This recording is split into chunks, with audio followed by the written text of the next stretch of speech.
This episode of Literary Treks is brought to you by Audible.com, offering more than 150,000 titles for your desktop or mobile device. To get a free audiobook of your choice, visit audibletrial.com/TrekFM. Also, help us keep Star Trek discussion coming to you each day by becoming a Trek.fm patron through Patreon. Get access to exclusive content and become part of the team. You'll find all the details at patreon.com/TrekFM.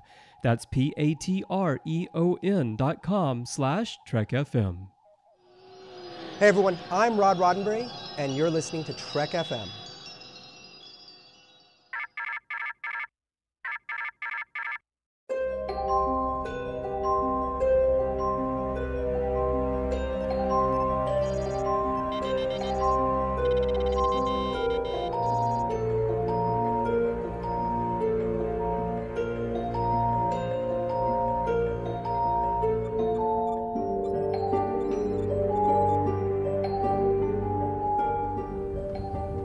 Are you taking all these books? I thought I'd take some light reading, in case I got bored. Welcome, everyone, to Trek FM's local books and comic show. Like, the only books and comic show we do here. I'm so excited to be here. I'm a little flustered because our news is going to be totally different today. We have a very special guest with us, somebody that's near and dear to my heart, Bruce Gibson. How's it going, Bruce? Oh, thank you. And you're near and dear to my heart because, I just had you over for Labor Day weekend during Dragon Con, which was pretty fun. That's true. That's true. We actually got to meet in real life, which was just a huge, huge blessing and a blast for me and my wife. And the one, the only, Dan Gunther. It's great to have you here, Dan. In fact, you're coming live from the Canadian studios for Literary Treks. That's very true. Being way up here in Canada, it does make it harder to meet you guys in real life, but I'm still really hoping to do that someday. So, holding out hope.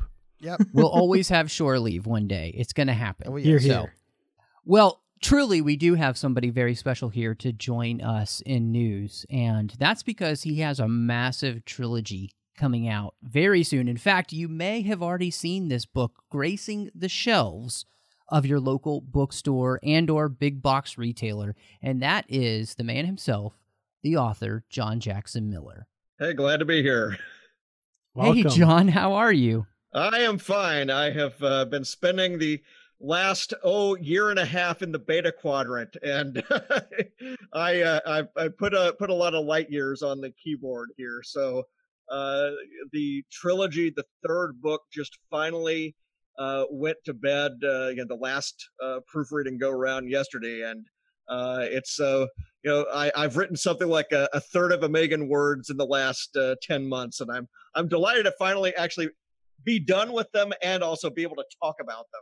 Oh, man, that's incredible, John. Well, I guess, we wanted to have you on because we wanted you to be able to preview this series for everyone. And our plan is to have you back in December once all of the books are out so we can talk through the whole series and you don't have to worry about spoilers. But we didn't want there to be that opportunity for you to not kind of amp us up even more than we already are, because I know that I speak for Bruce and Dan that we're all very excited. Amped. Yes, we're very amped up. Well, that's good to hear. So, tell us just kind of how the job for this series came about. Well, Prey, and I always you have to spell it Prey as in birds of. For a long time, it was Pray as in pray that it will be on time. But that was usually my editor, and me saying that to each other. This is, I would say, my dream Star Trek project. It is the sort of thing that I have always wanted to do, really tying in and hitting on all of the things about Star Trek that interest me the most. And because of that, I didn't just want one book to do it. I wanted to actually have, an epic length story to be able to do it. My love for Star Trek, certainly I saw the episodes of the original series when they were on, and Wrath of Khan. And of course, I was watching the cartoons even. I was born the night that A Piece of the Action came out, so that was the original series episode. I didn't get to see that episode when it aired. I was busy, but, I was thinking back on what the things were. This is in the time after I did the Takedown novel for Next Generation. What the things were that really hooked me into Star Trek and that I liked the most. And of course, I like a lot of the greatest hits that everybody else does.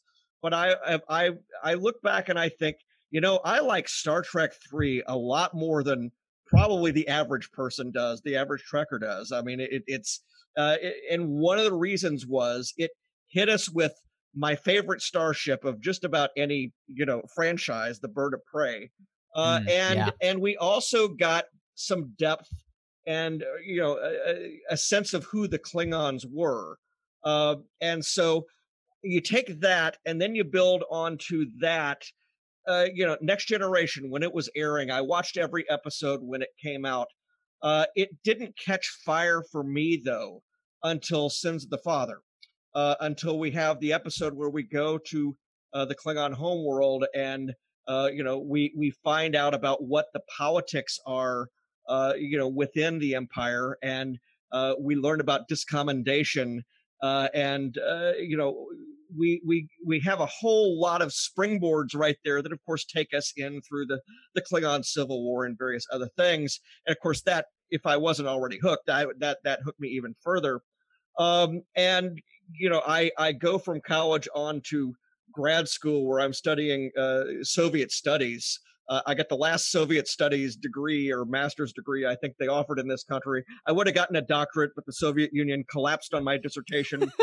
But this tells you when that was, because I was in the middle of working on that degree when Star Trek VI came out, and of course Star Trek VI is nothing but a pastiche of the end of the Cold War and American-Soviet relations as seen through the prism of the Klingons and the Federation. Praxis is. Can Praxis be any more obviously Chernobyl? I mean, it's what it is. And so I was thinking back on all of these things and realizing, these were the sorts of, pillars that I would like to build a house on, that I would like to build a structure on, and a story. And so what we have in Prey, and it was something that, to do it justice, it could not be done in one book. I realized that when we were in the Next Generation novel timeline, 2386 was exactly 100 years after the trial of James T. Kirk. Because it was 2285. It was November, I believe, that Star Trek 3 happens, and then they never really, put a specific date on it, but early 2286 is the trial and Star Trek 4. Well, it struck me that I could do a story that tied together both time periods and really dealt with the fact that if you took Commander Krug and put him in today's and when I say today, I just mean that because I've been working in the Next Generation timeline in this series for so long, it feels like the modern era.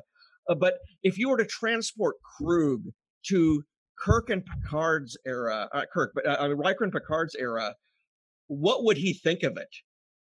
He probably wouldn't be happy about it at all. He would probably feel the same way that Stalin would feel, showing up after the fall of the Berlin Wall. I mean, it would be a different kind of a thing.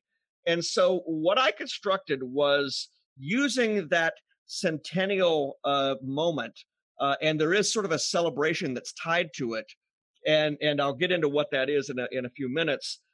I wanted to do a political thriller that was kind of in the tradition of those 1960s paranoia films like 7 Days in May, which I think is actually even on TV tonight or tomorrow night.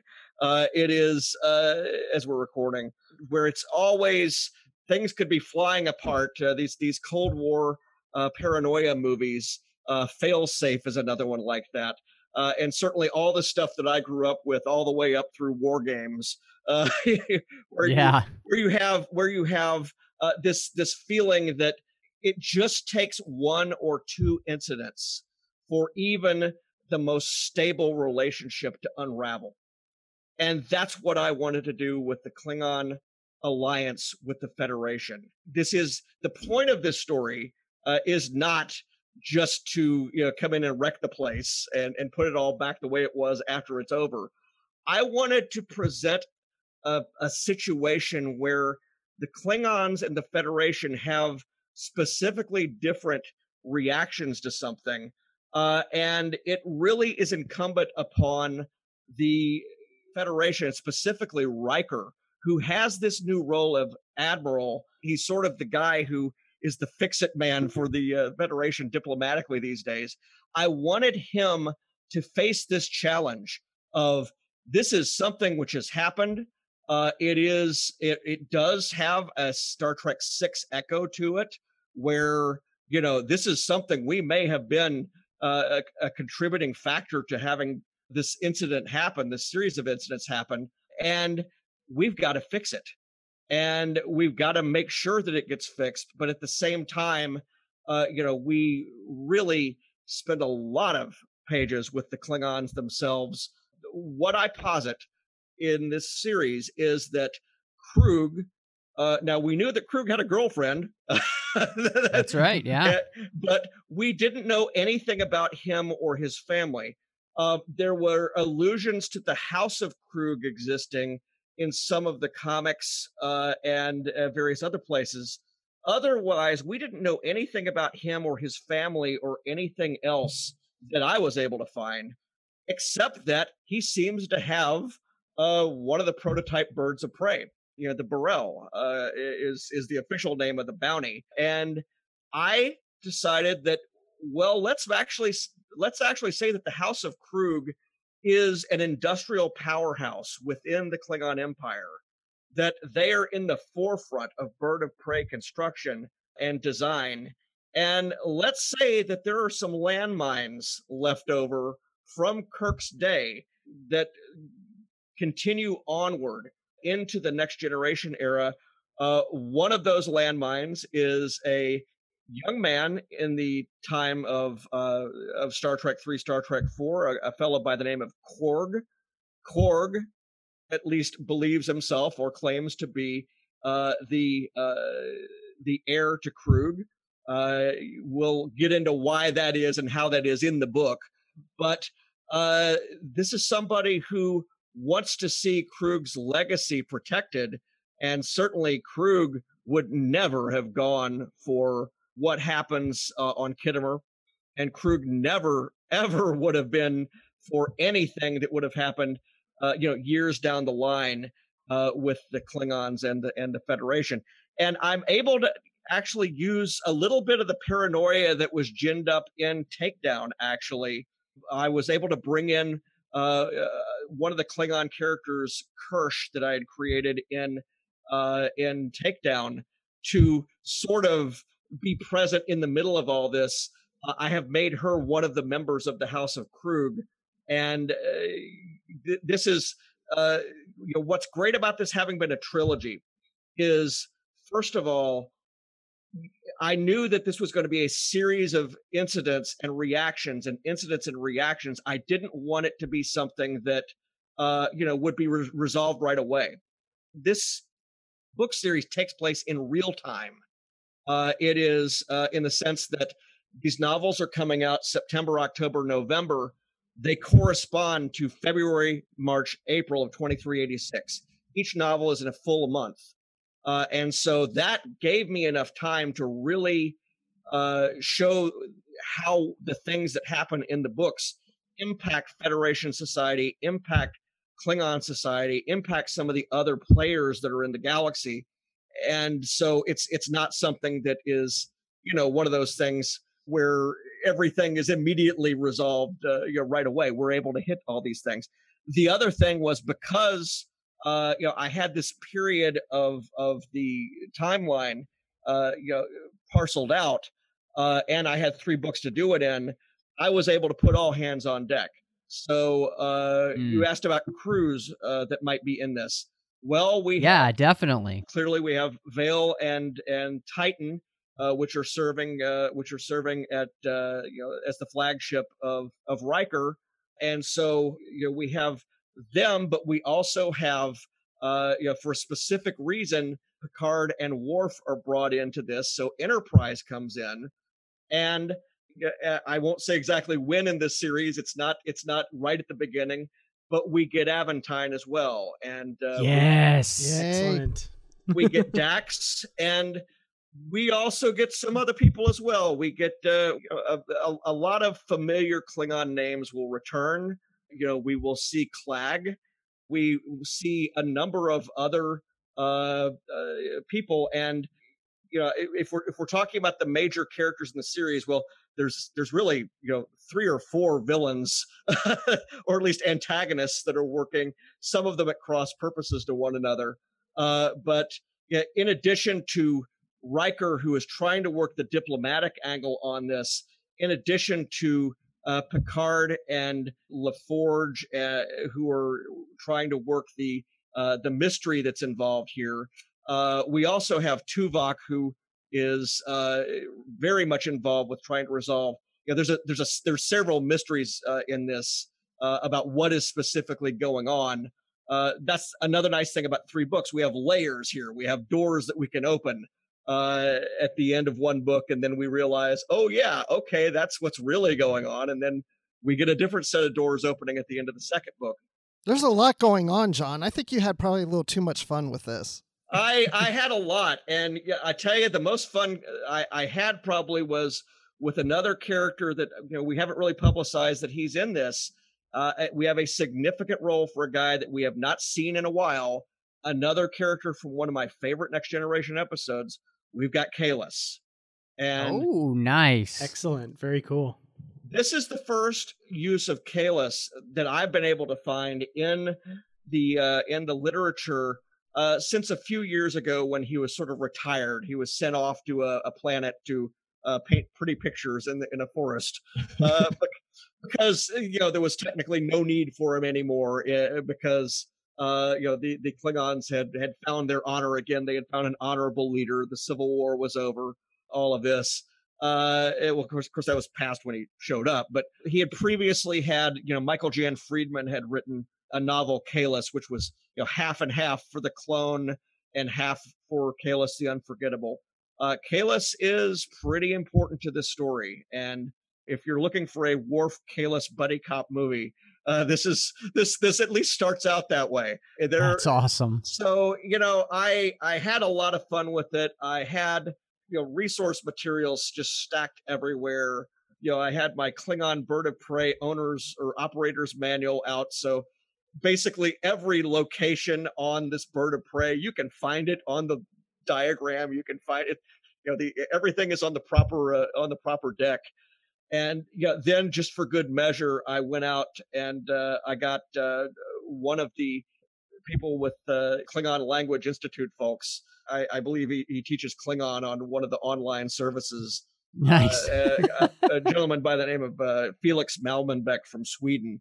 And I brought him into the circle in terms of the new terms that we created, and had him look over certain sections, because this is a deep dive into a certain part of Klingon culture that we don't usually see. To say what the part is kind of gives away some of the game, but this gave me the chance to really establish some new things and come up with some new words and add them to what we know. And I just had so much fun with this thing. And it's 300,000 words and change, and people are going to get it one book after another. So they pretty much, you'll get done with book 1, book 2 will be on the shelf. Okay, I got to ask you a question, John, because so we talked a little bit about some of the crews involved and whatnot. So the book cover for book 1, Hell's Heart, has a very intriguing cover because it has my 2 favorite Enterprises on it. One belongs to Kirk and the other one belongs to Picard. Can you give us any indication about how those two... This is sort of our A&E network book, because we've got yes, we've got A and E on there, and of course Birds of Prey. This is no time travel story. I wanted to make that clear from the front. That's a pastiche. I can tell you that Kirk's Enterprise takes up a significant chunk of this novel, of the first volume, and it is not the only extended flashback. And when I say extended flashback, I mean we're talking about it's about a quarter of the book in terms of between a quarter and a third of the book in terms of Kirk, Spock and McCoy and everybody else. And it is because, as I said, we planted the seeds for what happens later in the original series era. And I wanted to show how they had developed and, reached the next generation. And one of the things that we're going to find out is it's not, this is not just sort of a fan service. Let's bring in, a flashback here with these characters just to have them. There are some major elements that are planted there and that are revealed there.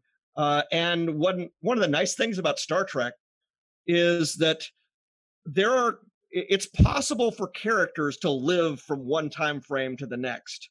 So That's true, yeah. There are some characters, and I won't say who are present in both my 23rd century and my 24th century sections. And some of them are characters that I created. Some of them are characters from the series and from the existing lit. That helps tie the whole thing together and make it feel like it's of a piece. And again, one of the things that was nice about this series is by writing the books sequentially, but then one after the next, but then waiting to release them until the very end.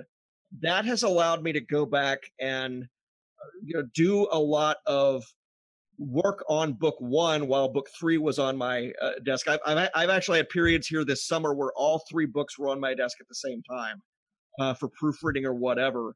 So, if there are any mistakes in this book, continuity wise, either between us and other series or us and the TV shows or the books themselves, it's not for lack of working on it because, I was able to have all three books there and go, okay, this character's an only child in book three. I got to make sure I don't mention the brothers or sisters in book one. And I was able to go back and deal with that. So, it's rare that you're actually able to approach something as one, just really, it's a 3-part, marathon. I mean, it sounds fantastic. And so I guess to kind of, because we want people to really enjoy this. We don't want to give too much away. But what are some of the things that you're most excited to have fans get to? And are there any exclusive, tidbits you may want to let loose to everybody? Well, there's a major subplot or two that I just wish I could get into. Folks that read Takedown found out that there was a specific episode of the TV series that was central to everything that happened in that novel.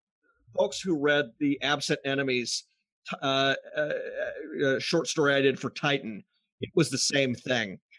This is like that as well. There's a entire subplot in the second book that comes from something I haven't even mentioned yet and am not going to, because by the time people read book one, they'll know what it is. It allows me to create yet another culture or subculture that's out there and elaborate on it and do that in a way that I wasn't going to be able to do in a single book. Some of the surprises, you might see the Excelsior somewhere. Oh, you might see some, there's some fun little bits, and that's something that again, we did have the freedom to do with this. The idea was it was going to come out here in the the 50th anniversary, and it just sort of fit perfectly that it was also something that spanned 100 years. And so I wanted to show as many, related moments that had some importance as I could. That's fantastic. Well, so I want to make sure everybody knows when these books are coming out. And like we said, with mass market books, you can find them early. So they may already be out. But if you're like me and you get the digital copies, it'll come out on these dates. That's correct. So the first book, Hell's Heart, comes out September 27th. We've got the second book, which is The Jackal's Trick, and that comes out October 25th. And then the last book in the series, to wrap it up, is The Hall of Heroes, and that comes out on November 29th. So gonna want to go and check, especially for Hell's Heart right now, because it could already be in your bookstore at this very moment, waiting for you to pick it up. And we can't wait to be able to have you back there in December to be able to talk through the whole thing, because I can tell you're chomping at the bit to tell us all the fun stuff, but you don't want to ruin it for everybody, which makes you a great author. Well, one of the fun things I am going to be able to do, I do drop a few clues and visual aids and things on my Twitter, which is JJM Faraway. There are actually a couple of artifacts, physical artifacts from the 19th and the 20th centuries that play roles in this book, or in this trilogy. And again, they're kind of fun Easter egg things, but I'm thinking of actually putting photos of those out as well here, because it's there's a connection between all of this and the 1933 World's Fair. Or actually, it's the Columbian Exposition in Chicago is what they called it. But yeah, that's one of the fun little bits. So one of the things I love about Star Trek, not just having the chance to write transporters, because transporters are, I think I said the last time I was on this show, transporters are narrative gold. I mean, yes, you're just right there. I mean, you don't have to worry about shuttles or anything else. I've certainly in Star Wars, I've often had to worry about, can this ship even land? How do people get out? But one of the things I love about Star Trek is I can do callbacks to history if I want to. I can mention Machiavelli. I can mention the World's Fair. I can do some of these things, and there's a chance that the characters, would have some knowledge of these things, and it's not out of left field. One of the hallmarks of the Trek novels, going way back into the Trek novels, is the quotations. They're all quotations from literature or history or something. I had one of those for every section of all three books, and probably worked harder on selecting those than just about anything else except for the story itself. And again, that is so much fun to be able to draw on all of these other things and have it be in universe. Well, John, I mean, we can sure hear the giddiness in your voice, and I got to tell you, it's getting me really excited for these books for sure. And I really want people to pre-order all three, because I mean that's going to be the thing. That the concern always with trilogies when you have three in a row is that people are going to drop off from 1 to 2 to 3. I try to write every book so that if you pick up just plain 2 or just plain 3, you'll still sort of know what's going on. But this thing is designed to be a single unit, and it's one of those things where I'm really hoping one day it does get the Destiny treatment or something like that, where it gets into that single volume, and it'll be in that situation digitally by the end of November. So people will be able to. I'm sure they'll. I'm not saying that they're going to do a single release, but what they do, they bundle these things, at least at Amazon or wherever. You press the button and you get all three. Well, what's great is so what you're saying, and I think I'm hearing you right. You've just created the Klingon Lord of the Rings for Star Trek, which I'm super excited about. There's a quest. There are several. There are several quests. Yeah. Yeah. We got it. Yeah, you can't say. I'm in real trouble here. Yeah, this is Lord of the Rings, and Star Trek 3 is The Hobbit. That's how it there all you works, go. right? It is. There it you is. go. Let me put. If we have to give it a tagline, we could go this way. Imagine Star Trek 6 with the Next Generation and with the situation there. And that is very, much kind of what I was going for. That something that would shake up the entire political firmament, except instead of, repairing something, we may be rupturing. So it is if we're talking about favorite films to do the callbacks on, and yeah, I mean, the Birds of Prey. Yeah, I just enjoy the heck out of those ships. I mean, I now know where the bathrooms are on the Birds of Prey.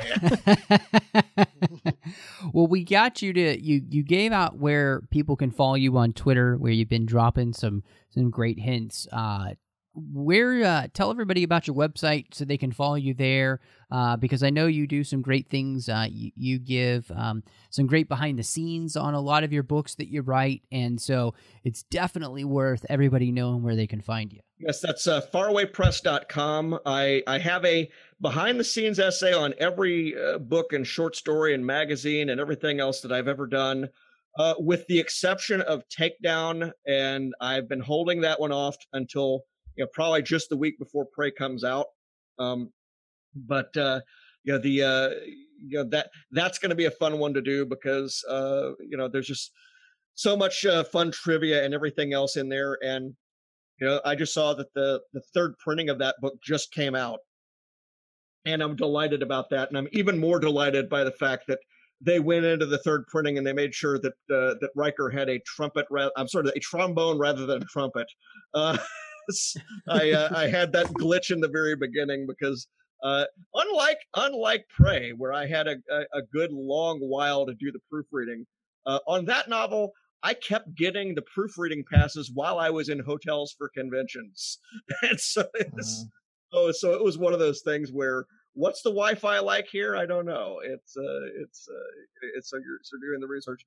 I also got a C in music class, so that's my other excuse. That's my other excuse there. I'm an author, not a musician, or a doctor.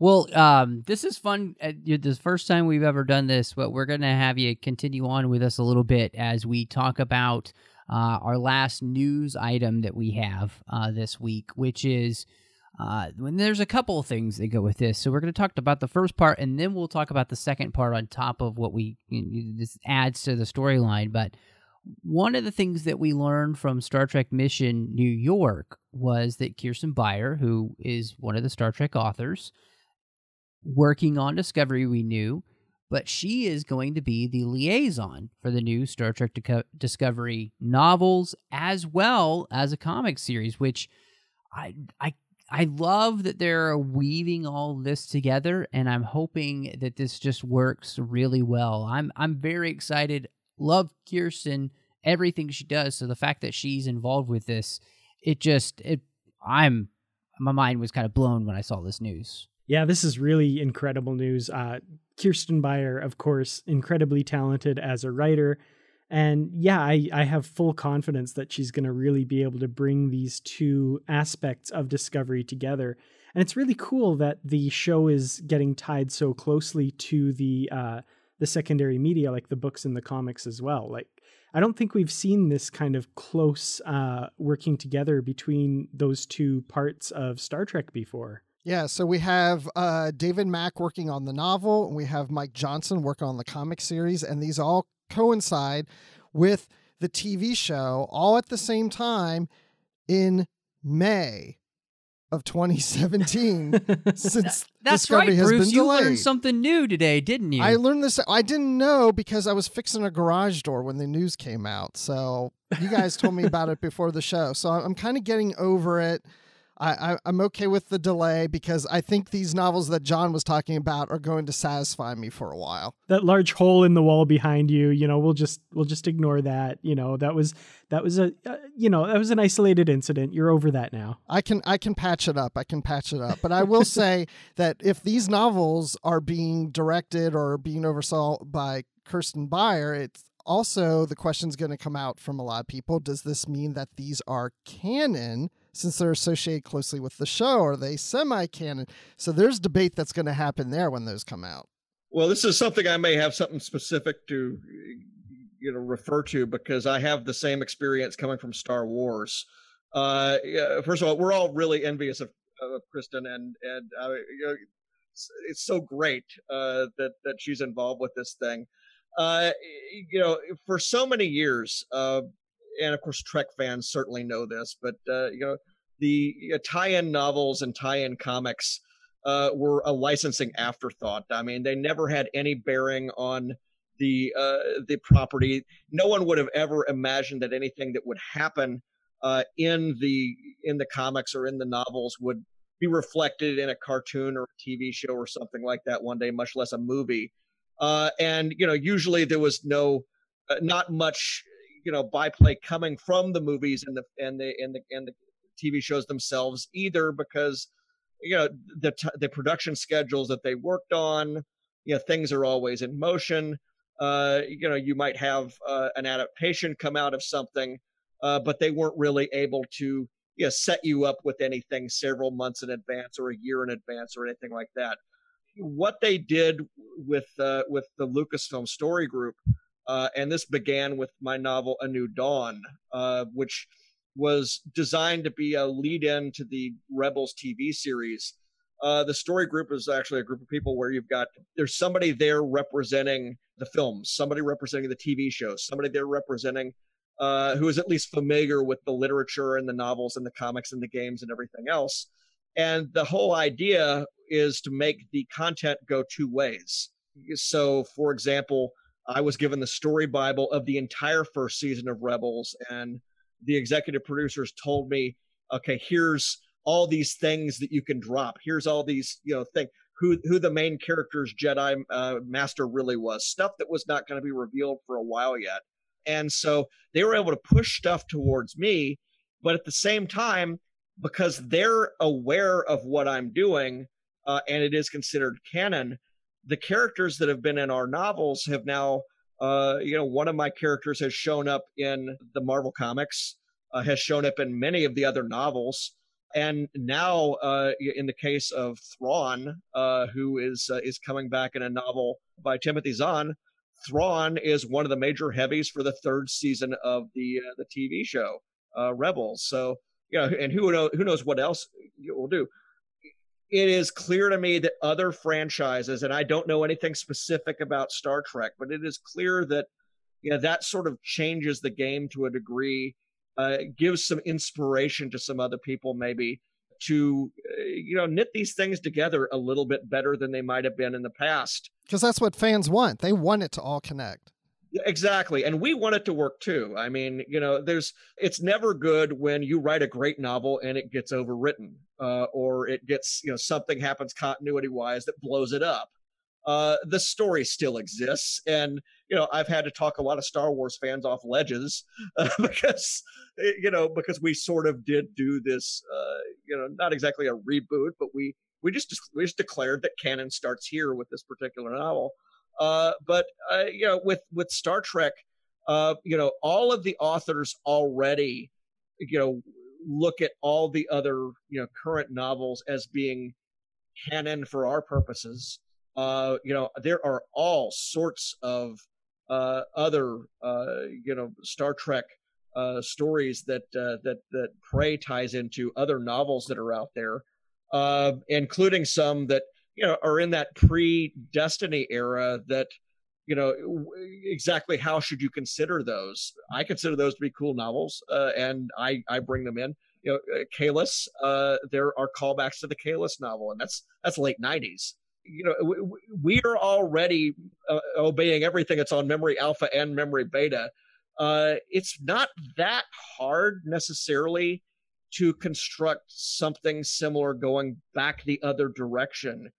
It's just, it does require you to have somebody in the room that is aware of what's in these other, literary or, the comics or the novels or something else.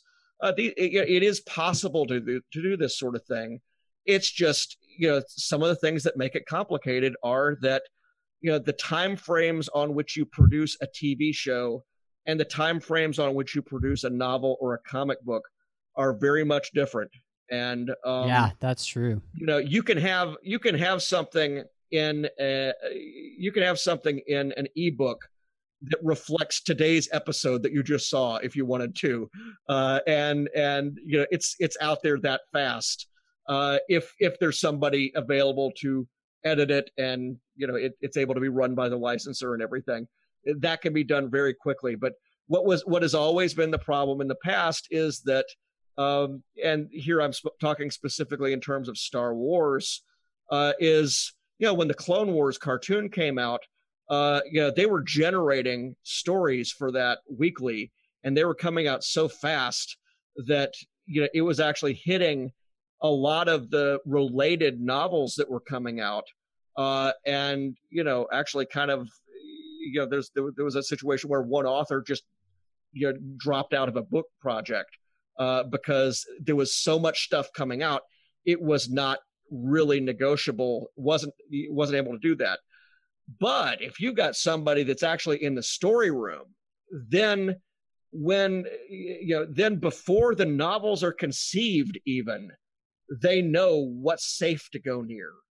And so that is that, we're in a different ball game now. I mean, you talked about synergy. I mean, this is really this is media synergy on a whole new level than we've ever been able to do before, I think. And part of it is coming from the fact that the people that are making TV and movies are fully aware of fandom now, and fully aware that we keep the property going in between the movies, in between the episodes of the TV show or the seasons of the TV show. We can be there, giving people that fix. We have been there giving people that fix. And so, I mean, you go back to the 70s, they were, or 60s or whatever. There were novels based on the Beverly Hillbillies, for God's sake. Oh, we need another one of those, John. Are you going to write one for us? I actually have a Beverly Hillbillies plot that I wrote in 1998 for TV Comics, where and listen to this, Jed Clampett runs for president because, of course, we needed a multi-billionaire mogul as president. I thought in 98, and I thought Jed Clampett was the man. It's going to be great. It's going to be huge. Tremendous. Except it would be woo-wee. I mean, it would be. Yeah. I think this is so great, though, because, we have Kirsten, and she's involved with the writing staff of the show, like you said, and she knows what's going on. And so it's a wonderful way of Star Trek being able to dive into what Star Wars has been doing with the comics and the books. And, I would think with a 13-hour season, 13 episodes, an hour each, you have it probably pretty tightly wound up. You know what's going to happen, so you know where those comics and that book can tie in and benefit. So I think to me, this is great news. And, again, with only 13 episodes a season and maybe a year, you have a lot of time to fill in. So what a great opportunity to fill in with some books and some comics to enjoy for the fans as they wait for the next season. I think this is awesome. So, and boy, I tell you, I can't wait to cover that first novel and those first comics that come out. I mean, this is possibly more exciting than the TV show. Maybe not, but it's up there. Like, I'm excited to check these out. I'm absolutely. It's going to be big. It's going to be huge. It's going to be wonderful. They're only going to use the best words. It's going to be fantastic. Anyway, enough with the political. John, thank you so much for joining us, giving us just a fantastic preview of Prey, and kind of give us a little bit of behind the scenes of what it's like to work as a novelist, writing in basically canon for a series. So thank you so much. My pleasure. And as to whether the novels will ever be canon or considered like that, time will tell. And the one thing that is nice about Star Trek is that pretty much everything counts. And that's one. that's something that Star Trek had the opportunity to do that Star Wars didn't really have as an option on the table, which is alternate realities.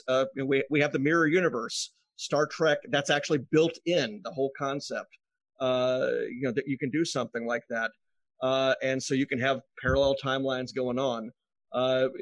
So I think it's great that I introduced my daughter to Star Trek this summer because she saw Beyond, and wow! And we immediately went home and I showed her, I think, Star Trek 6 or one of the original 6 movies, and then I showed her The Trouble with Tribbles, and then we sort of went on from there, and she digs the fact that it all counts, and that basically everything that was ever committed to film is still technically part of the at least the TV film canon.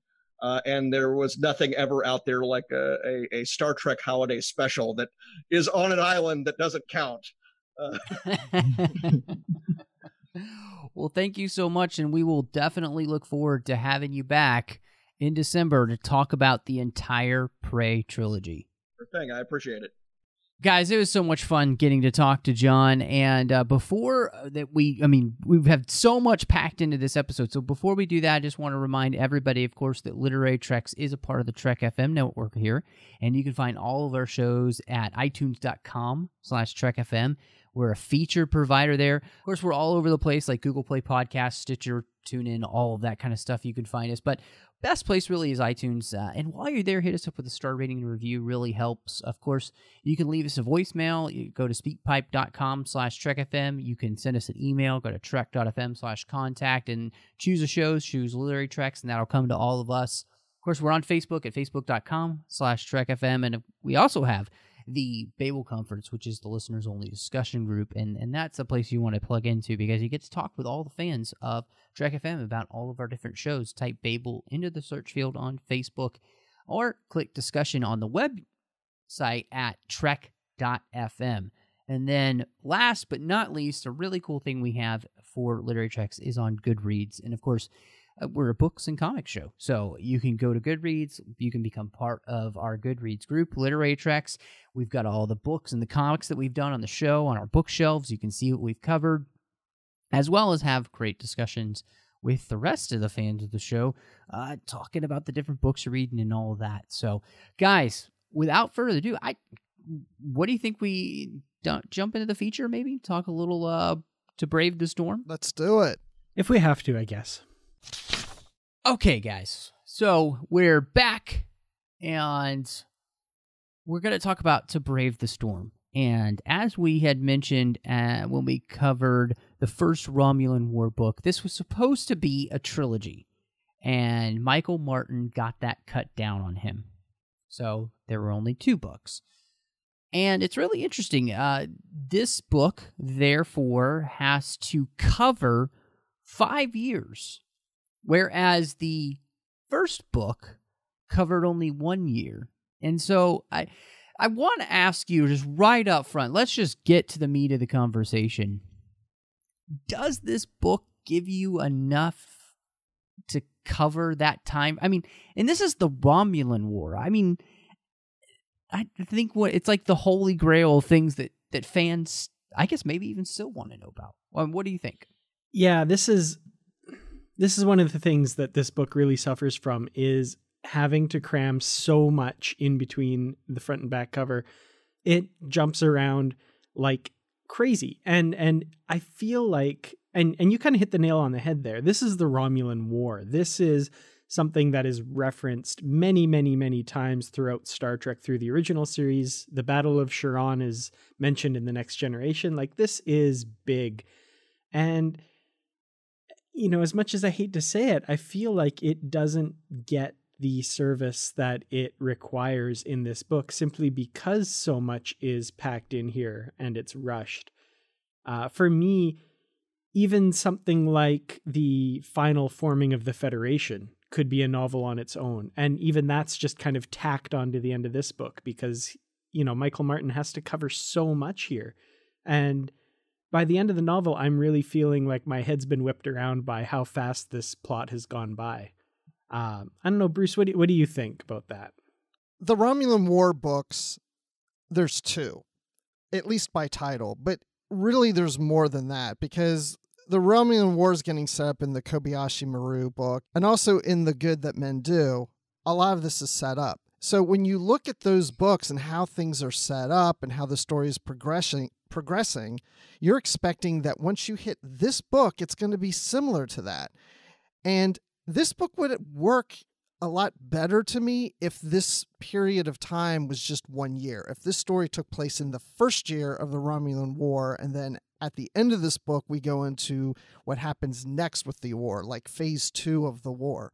I'm not going to say that the book doesn't work, but you got to go into this book knowing that this is the span from almost the beginning to the very end of the war, and it's playing out what happened during that time, and it's more narrative about it and not as much inside stories and other things going on throughout the war. It's like, this is what happened at the beginning and all the way through and to the end. So if you look at it that way, it shows you that the Enterprise and Starfleet isn't doing much in 5 years. They're patrolling. There isn't a whole lot going on during that time because war is imminent, and they're figuring things out and waiting. So there isn't a lot of story to tell. It's interesting the way that he does craft the story, that there really aren't a ton of engagements.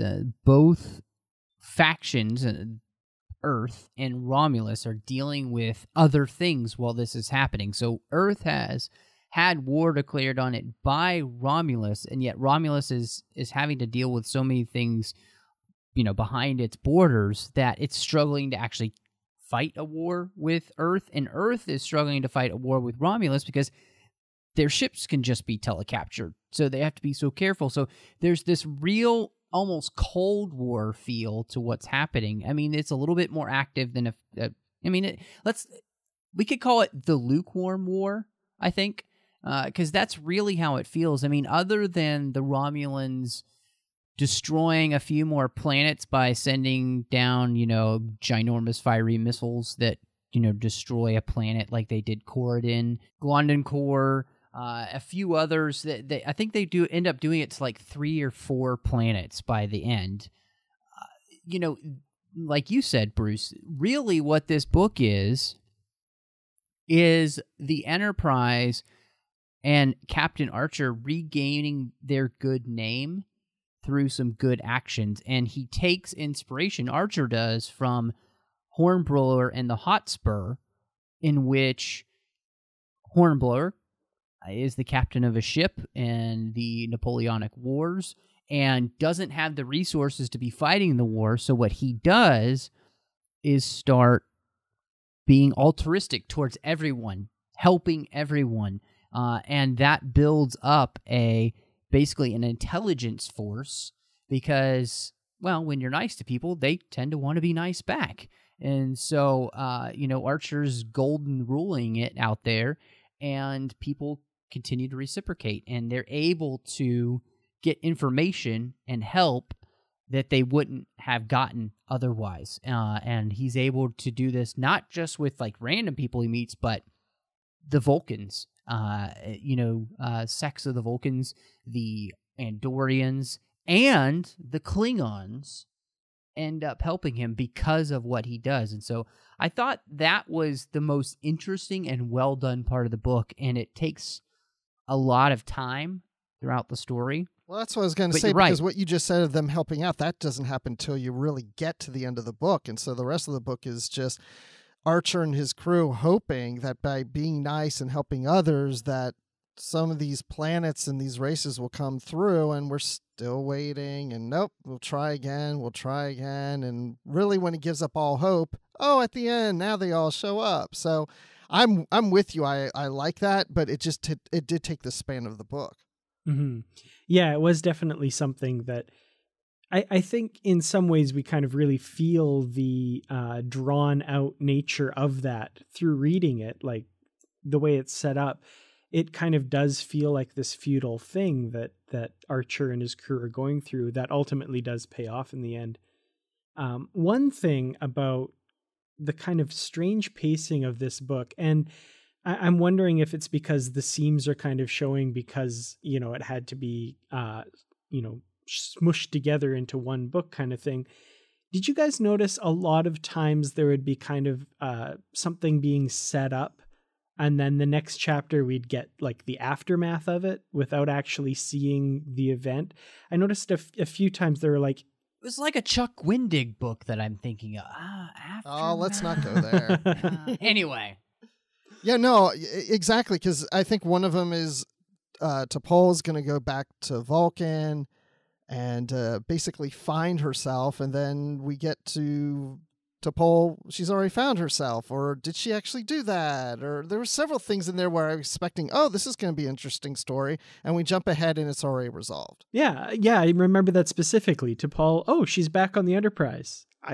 Okay, I guess that's all been resolved. Cool. Yeah, I had to turn the page and go, I see, the date has jumped ahead. So, okay, we've moved forward. Therapy goes really fast on Vulcan, guys. You're able to find yourself really quickly. But I guess being alone in a desert will do that to you. So you start hallucinating real quickly, and you get to that subconscious level real fast. Or, your hour's almost up with the therapist, so they just jump right to the mind meld.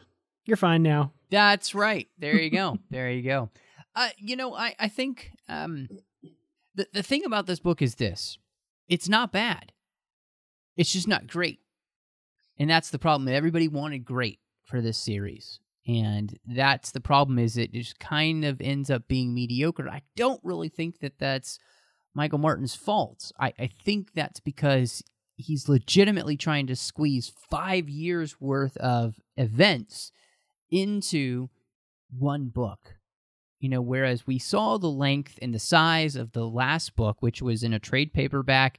It was a massive story taking place. I think he had a lot planned out for when to do, and he just doesn't get to do it. What he does get to do here, I think some of it really works. I love the idea of kind of the Hornblower series playing out on Star Trek, because that's always been a touchstone for Star Trek.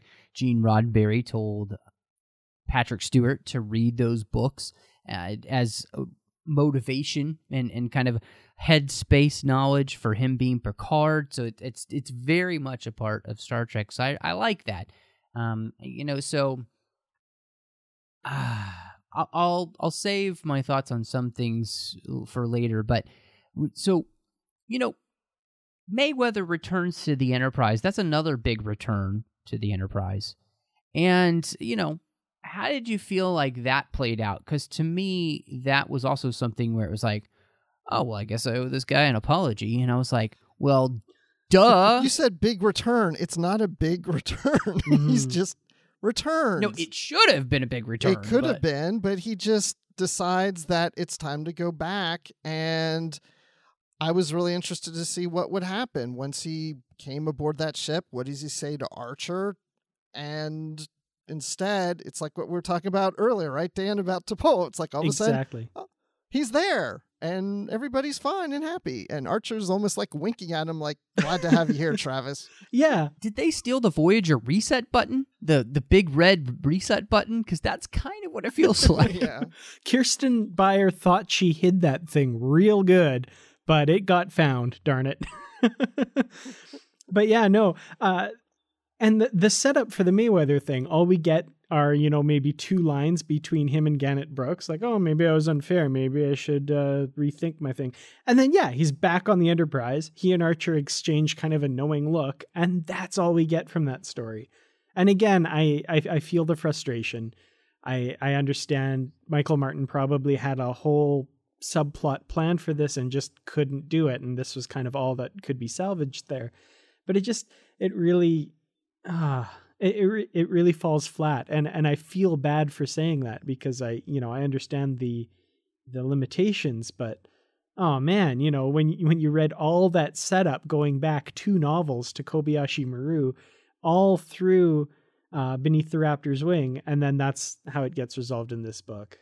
Yeah, and there's a lot of character moments that are missed. The setup is there for some really great character interactions and development of the relationships, and it doesn't happen. It feels that what Michael's doing here is just wrapping up everything that was set up in the previous books and says, okay, I've been given one book to wrap everything up. I can't start any new storylines. I got to show that the war's been going on for 5 years. So let's just, check everything off the list and make sure that when the novel's done, the series of the past several books is over. Well, and that's really interesting too, because one of the things that for me I really wanted to see more of, and I guess this is probably one storyline where I feel like they do put a little bit more time into it, and that's T'Pau going to war and having to literally almost go to war with her own psyche, with the shadow of Surak in her mind, and having the conversation of, do I sanction some violence so our civilization isn't destroyed? And of course, she's not really talking to Surak's Katra or even shadow. It's more like a manifestation of her own personality. It's almost as like the shoulder angel and the shoulder devil. Do they have those in Vulcan? Are arguing with one another logically? And so, can you imagine that shoulder angel, shoulder devil argument for a Vulcan? How logical and boring that would be. Yeah, both coming from the side of logic, from their own point of view, kind of thing, and ultimately just everyone agreeing. With pointed ears. Yeah, maybe they'd just be all devils. But very logical devils. Very logical. And that's what T'Pol's I think that's what McCoy calls Spock. So, you logical devil. But T'Pol, I kind of felt bad for her because... You mean T'Pau? Not T'Pol. I'm sorry. T'Pau. Because originally T'Pol was supposed to be T'Pau when the Enterprise was created, but they made her T'Pol instead. But in this case, T'Pau was trying... this is a new time for Vulcan, and she's trying to lead them on the principles of peace and logic. And now she's in a situation where do they go to war and use violence? And that goes everything against the teachings of Surak. And you want to help Earth, but at the same time, this could be devastating to Vulcan. But at the same time, I kept thinking for her, well, the Romulans are going to come after you next. So you've got to do something. And I think eventually over time, she's come to that realization that she needed to take the risk. And I would love to see a novel of what happens after this and the things that she has to deal with as the aftermath to this event. Mm-hmm. Yeah, this probably to me is my favorite subplot of the book.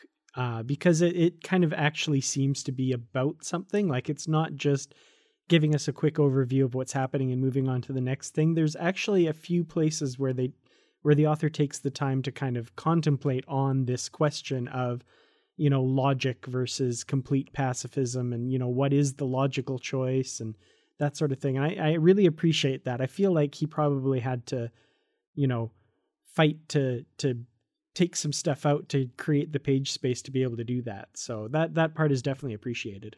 And I think that it works because in the end, what she's taking a risk on, I think, is the Vulcan people, and that they can be a people that go to war and still be able to follow Surak's teachings.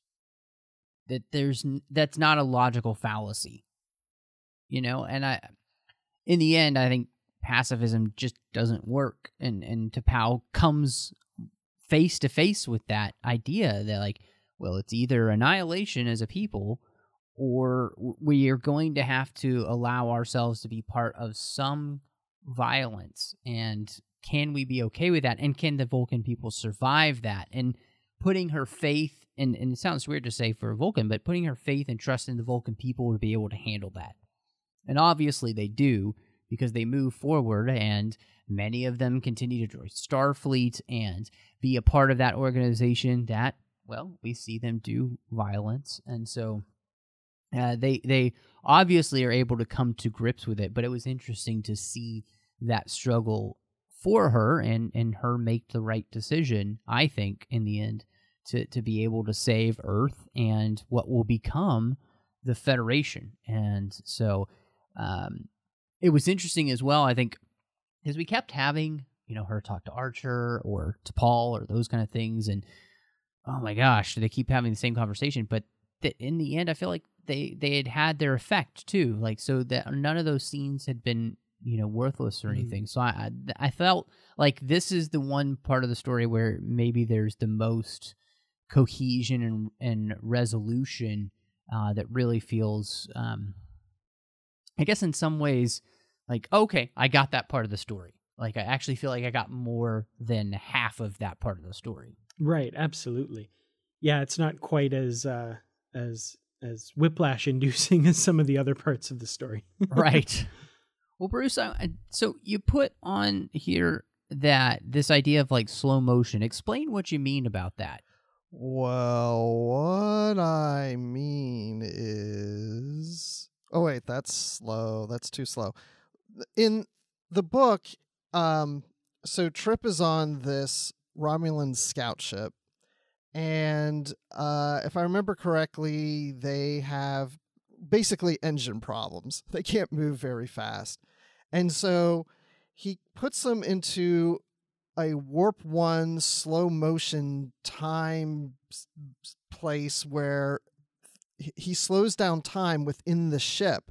So time is moving faster outside of the ship. So by the time T'Pol reaches out to him through their mind space, they're having a time flow compatibility problem because time is moving slower for him than it is for her. And I found that interesting because I don't really remember this playing out much in Star Trek at all. And maybe it has in some other books, or maybe there is an episode somewhere, but it also reminded me of things I read in theories about how star dates work, that star dates differ because how time works with the ship in the early days of Starfleet. I don't think that's a theory that really is played out much anymore. But I just thought it was interesting how he can actually slow time down in a ship based on the speed. Have you guys ever heard that before? Well, this I thought was actually a really cool part of the book. And the reason this is happening is because they're not able to travel at warp speed. So I put on my nerd glasses here. When you go to warp speed, you create a warp bubble and travel through subspace. But basically their warp engines aren't working. So they're basically pushing their impulse engines as fast as they can. Full impulse is, if you read the technical manual, actually... Which obviously you have. Oh, many, many times. And full impulse is actually only 1/4 the speed of light. So there's not a lot of issues with time dilation there. But the closer you get to light speed, like as far as actually moving through space, the more and this is real theory, there would be this time dilation effect. So because they're not using their warp engines, they're just traveling really, really, really fast at impulse. They're experiencing this differential, which I thought the first time they showed that through T'Pol's perspective, I kind of forgot, and I was like, what is going on? And then when they showed it from Trip's perspective, I was like, oh, right, of course, the close to the speed of light thing. I thought that was really cool, personally. The nerd in me was just totally geeking out about that. It's a neat thing to have them actually play with the laws of physics like that, from what we know of physics in it. It felt very Interstellar to me, the way they played with time and how, relativity works. I thought that was really interesting that, we're finally getting that because we're in a time period where, ships only do go warp 5. And, if you aren't at warp, time is passing you time, quote unquote, is passing you by like crazy as you're out there. So it was a really interesting idea, and I thought that was actually quite a bit of fun. Is it time travel though? I mean, if their time is only passing maybe 2-3 months and the rest of time is maybe a year ahead of them, wouldn't they have just, from their perspective, traveled through time? Well, I mean, in the sense that we're all traveling through time just at the same speed. They went a little bit faster for a while. Guys, time. We don't have the time to talk about time because we don't have the time. So, what time is it? But I don't know. There's no clock in here. My clock is slower than yours. I must be going impulse speed. That does lead me to ask you a question. So, do you really feel like we get enough? And maybe that's not a fair question because of what we already talked about. But the Romulans. What did you end up thinking of the Romulans that we actually get? And did you really kind of care about any of them? I don't know if that's a fair way to ask it, but I'm going to ask it anyway. I actually wrote this down in my notes as I was reading. A lot of the Romulans we see are through the Trip's part of the story where he's undercover in Romulan space for much of the time. Now, to me, almost all of the Romulans or Vulcans, who knows who these people are at this point because there's so many double agents and all this stuff going on.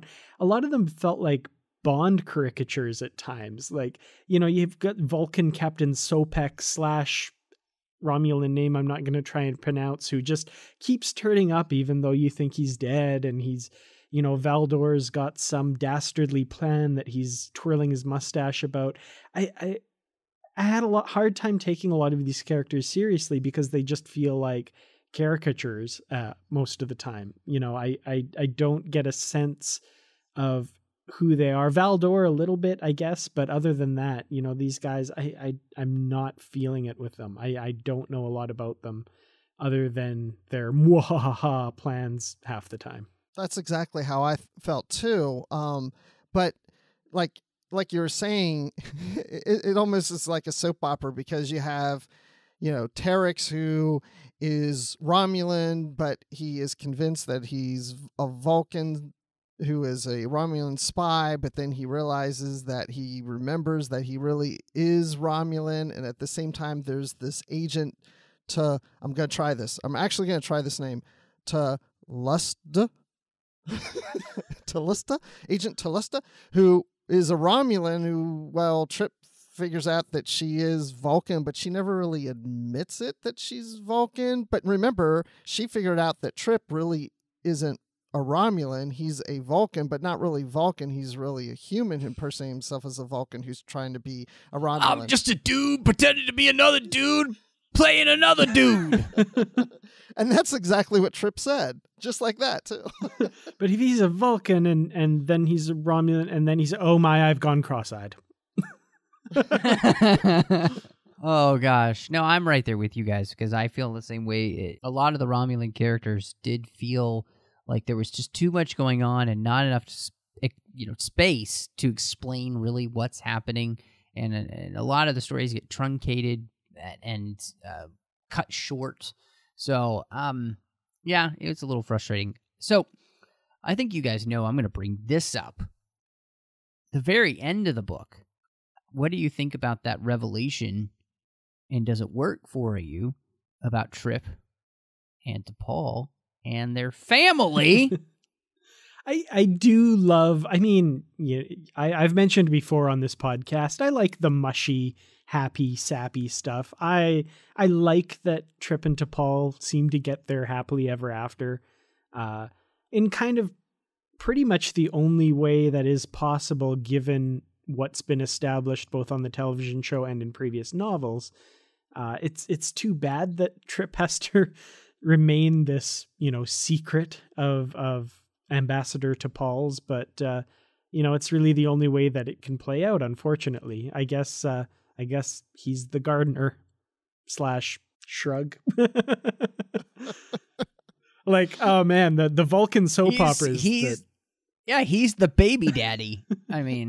So he is the gardener, but is he a Vulcan gardener or a Romulan gardener or a human gardener? Or a human pretending to be a Vulcan gardener? I don't know. Wasn't there an Admiral Gardener too? I'm so confused. There really was.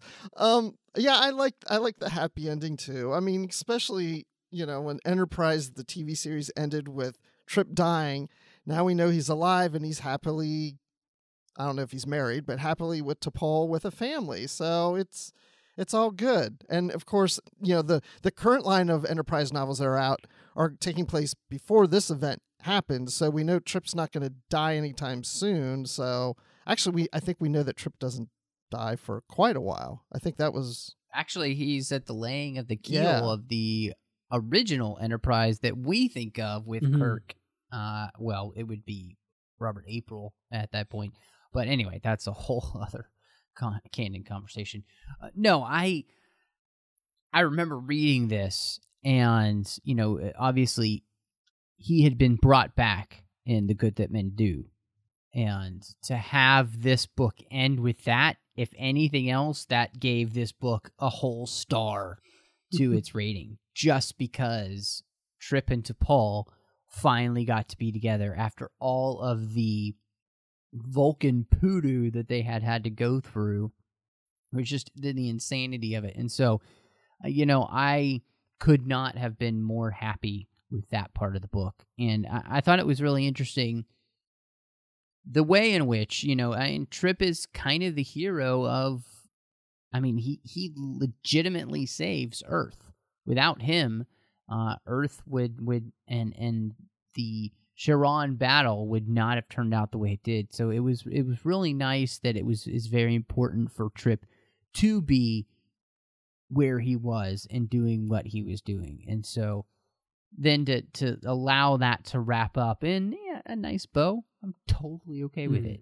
So I guess the last thing is what might have been. So Michael Martin talked about some of the things he might have done in a second book. And one of them was explaining more of Hoshi's relationship with the Mako, as well as getting a deeper dive into the Trip and T'Pol relationship that would have led to the gates of Vulcan hell? Yeah, definitely some interesting stuff here. I really like this bit where he's talking about, you know, as a people of pure reason, they're the Vulcan faith. You know, they talk about venerating ancient gods and that kind of thing. This line is really interesting. I would have liked to reveal that Vulcan's gods are at least as objectively real as Bajor's prophets. You know, that's an interesting thought, like a book exploring what Admiral Morrow calls in Star Trek III Vulcan mysticism, I think would be a really, really interesting take here, and kind of a direction I wouldn't have expected this story to go. But, you know, this more than anything's really made me want to see a third book of this. Like if that could have happened, that would have been great. And one of the other ideas he mentions is working in a plot thread in which T'Pol suffers an injury that leaves her near death. And again, you know, that's introducing a plot thread. And I feel like that's what he isn't allowed to do in this novel. He's wrapping up plot threads from the previous novel. So all these ideas that he has, he really couldn't introduce because it would take him to have to do another novel to follow up and introduce new plot lines and stories and new relationships, and he can't go that deep. This is the book that he's wrapping things up. He's putting the bow on the series, and unfortunately, it's over a 5-year period. It's almost like if you watch the TV series and read the novels, you get 5 full seasons, and then you get the last 5 seasons in one. I think it would have been really interesting. The idea of diving in. And one of the things that I've noticed is that the religions of other races continues to kind of creep out in the Star Trek books. And I find that fascinating, that we don't want to talk about human religions, but, you know, we start talking about, you know, like Vulcan or Bajoran or Klingon or whatnot. Which I think we'll see in Prey as some of the Klingon religions. Mm-hmm. Oh, definitely going to be seeing that, I believe. And so I think, to me, that's just so fascinating. And it's almost as if Star Trek and the authors kind of want to be able to talk about some of those things, but it's hard to do in the atheistic culture of, you know, specifically Starfleet for the most part, and the Federation. Whereas, you know, these other cultures, you know, it's copacetic. It's cool to do that. So, to me, I would have loved to have seen this. I think it would have been really cool. And I definitely, more than anything, just would have wanted this to be a trilogy instead of, you know, 3, which I guess leads me to ask you guys what you might rate this one. Well, I looked over my old review of this book when it first came out, and I was pretty harsh on it. I don't think as harsh as a lot of other people when it came out. This Like if you went on the Trek BBS, man, some of the stuff that got said about this book was not good. And I didn't come away from this book, like you said earlier, thinking that it was a bad book. It just wasn't a great book. And back at the time, I rated it 2 stars out of 5. I think reading it this second time, and I hate to say this because it sounds bad, but with the lowered expectations of, kind of knowing what to expect this time around, I was a little bit softer on it. And, I was able to appreciate a lot more some of those parts that I might have kind of glossed over the first time around, like the T'Pau wrestling with pacifism versus, doing something in this war story that I really appreciated here. So I think I'm going to go ahead and say that it's earned at least enough of a percentage of another star to round it up to 3 stars. And I mean, maybe that's damning with faint praise, but I did enjoy it more this time. Again, it's not a great book. If I didn't have to reread it for this episode, I probably wouldn't have. But, I think it does rate probably 3 Dakir class Vulcan cruisers coming to Earth's rescue.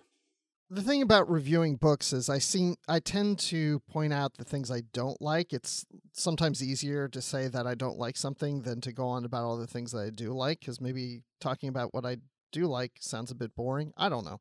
But, I mean, I didn't... There's things that I felt that could have been done better. I think I would have liked to see more characters, more of their relationships, more of what they're going through, even on the Romulan side. I think if we had more of that, the book would have felt a little more richer. But I did enjoy it. I did like to see what is happening in that time span of the Romulan War. I also went back and reread Federation, the first 150 years, to compare. There's a lot of similarities in how the war is represented in the 2 different books, but there's also a lot of differences. So it's great to just get some insight as to what was going on at the time. So I would say it was a good book, and I would give it 3 starships that Mayweather destroyed. Nice.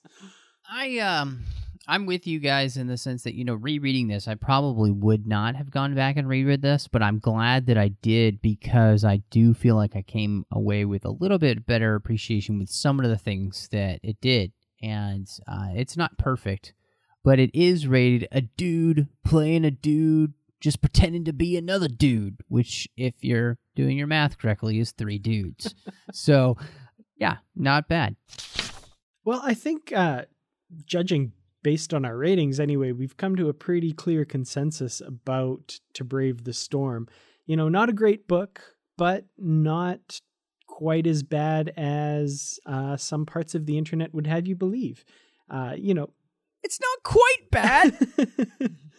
Well, exactly. I mean, it is, when a lot of people think about the Romulan War, maybe they're expecting something a little bit bigger than this book, but it is a well-written story, and again, a lot of the limitations that Michael Martin had to deal with in writing this book, I think, go a long way to explaining the final product here. Not the best book, but it does its job, I guess, is what I can say. I'm sorry. I thought it was funny when John Jackson Miller was talking about his Prey books. There's 3 books that all take place within 3 months. And I thought, well, we just read one book that takes place across 5 years. It doesn't seem like it's the right balance. It definitely was not the right balance. And I think in the end, I liked what Martin was trying to do. And I think I give him a lot more credit for that, because I can see where he's trying to go. And I think it would have been fantastic if we had had 3 books. I think it would have been a really enjoyable series, because I think the setup in the first book was really interesting. I think this what would happen in the second book would have really deepened some things. It would have been much more character-driven. And I think it would have been a big blowout in the third one.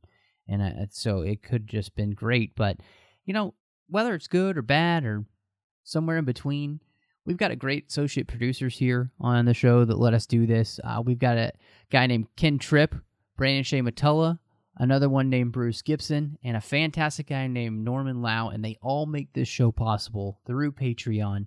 We want to thank them so much for their support, because without them and listeners just like them, we can't bring this network to you. Go to patreon.com/TrekFM and you can see how you can be part of our team, because we are a listener-supported network. Trek FM is huge. We have over 20 different shows, special feeds that we put out as well. We've got podcasts almost every day of the week for you, talking about Trek and beyond with the 602 Club. So go to patreon.com/TrekFM and just see how you can support the network and make sure that all that great content comes to you ad-free and just for your listening pleasure every day of the week. Again, that's patreon.com/TrekFM. Now, Bruce, when you're not trying to figure out whether you're the dude playing the dude who's pretending to be another dude in another dude's new shoes, where can we find you? Dude, you can find me on Twitter. I'm at Admiral_Rex, and you can hear me talking Star Wars on the Star Wars Report with Riley Blanton and Mark Hurleman. And I'm usually in the Babel Conference talking Star Trek. And Dan, when you're not going slow on your impulse drive, where can people find you? Well, okay, no. Well, Bruce, you can find me on Twitter. I'm at Kurtrats. That's KERTRATS. You can find me on YouTube at Kurtrats Productions. And you can find me on Facebook also at Kurtrats Productions. And Matthew, when you're not debating the finer points of pacifism versus just doing something about those dang old Romulans, where can we find you? I'm sorry, I was too involved in my inner monologue about whether or not to be pacifistic towards you or to lash out at your mean statement. Just kidding. You can find me on Twitter at MattRushing02. Of course, you can also find me here on the network doing The Orb with Chris Jones, where we talk about Deep Space Nine. And I'm doing one of my favorite shows, which is the 602 Club. We're talking about all sorts of geeky things. We try to cover as many different topics as we can. Check us out. In fact, Bruce is on there pretty often. We've had so many people from around the network and, of course, off the network beyond to talk about some of your favorite geek things, whether it's Batman, Superman, Lord of the Rings. I mean, the list goes on and on and on. So check us out, because we're talking about everything beyond Star Trek. And of course, you could find me on Aggressive Negotiations with John Mills, where we're talking about Star Wars, and it's so much fun. You can find that on iTunes under Aggressive Negotiations, or just go to thenerdparty.com. Well, thank you so much for joining us, and until next time, live long and read on. What do you call that, light reading? To each his own, number one.